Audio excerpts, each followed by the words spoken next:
Now that emotions are calming down, let's sit down.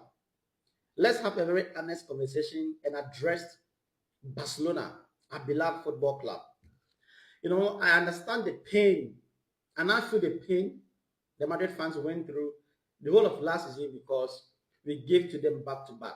You know, and just yesterday's loss at the Bernabeu, I felt that pain. It pierced through my heart. I wasn't able to sleep well. Honestly speaking, I was like, how could we have possibly lost that game? I started asking myself a couple of questions. You guys should get ready. This is going to be a lengthy video, and I hope you can watch to the end of this video. Now let's get to it. Coming into this game, for the start of the season, we have been a bit shaky. I don't want to come up with excuses. No, this is the Clasico, and you have to do whatever you got to do with the players who are available to win it at all costs. And that's what Madrid did. They did that. On the 9th, Madrid showed we're the better team than FC Barcelona. We can talk about our injuries. We can talk about some of our important players officiating, whatever it is, even events before the game, the comment from Yamal, etc. Bro, Madrid won this Clasico, and they were the better team on the field of play. Let's talk about the first half. Even the entire game. Yeah? Barcelona had lots of possession.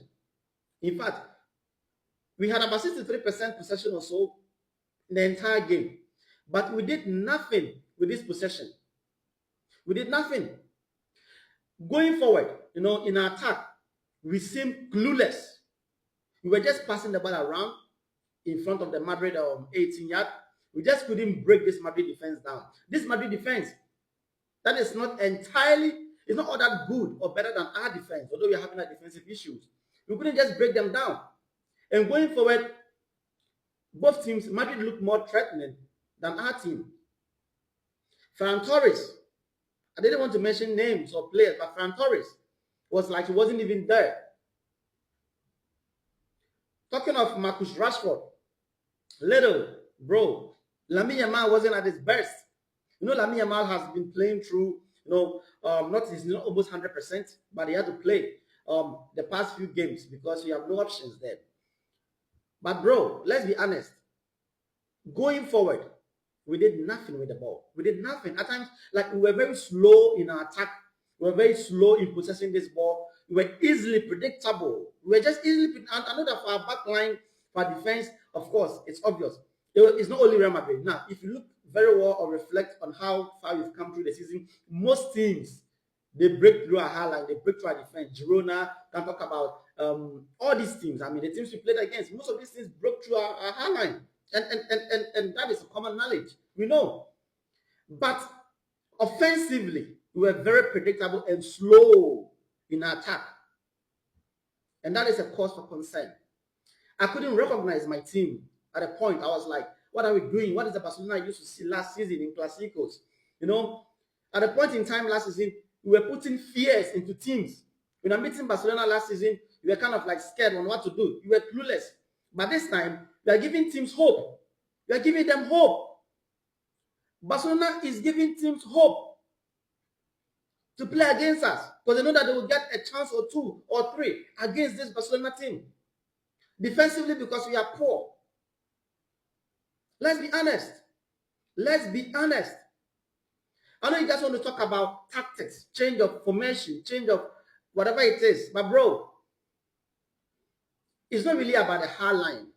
Because yesterday, if I could remember, and from the start, we caught Madrid offside a couple of times with the high line. We caught them offside a couple of times with the high line.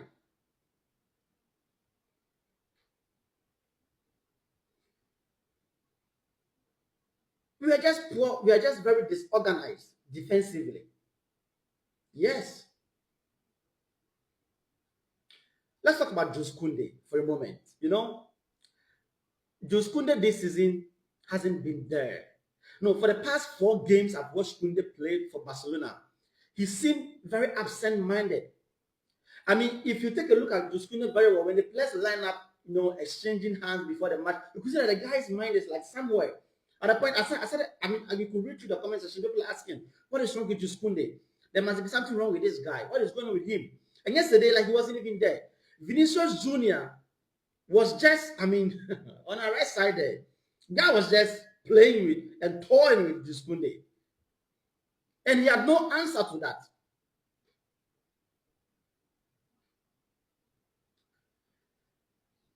I wish and I hope that Hansi Flick, sitting at the top there, saw everything we saw on the screen. In fact, I think the red card did him good, so that he could see everything from the top there, because that gives him a better view of what the team is doing. And I hope that these boys will wake up, will just wake up and play as a team they were last season. Bro, just do that for us. Represent the badge with honor. Let's see you guys fighting for a victory. Let's see that amazing performances you saw against Newcastle. It's one of the best games we played this season. And since then, I haven't seen Barca play to that level. We are nowhere near the team we were last season, honestly speaking. And I want to see that Barca team. I'm not saying we should change our strategy with the high line, no. We saw it worked for us last season. Although teams have found ways to break our lines, we should find ways to counter that thing. Simple as that.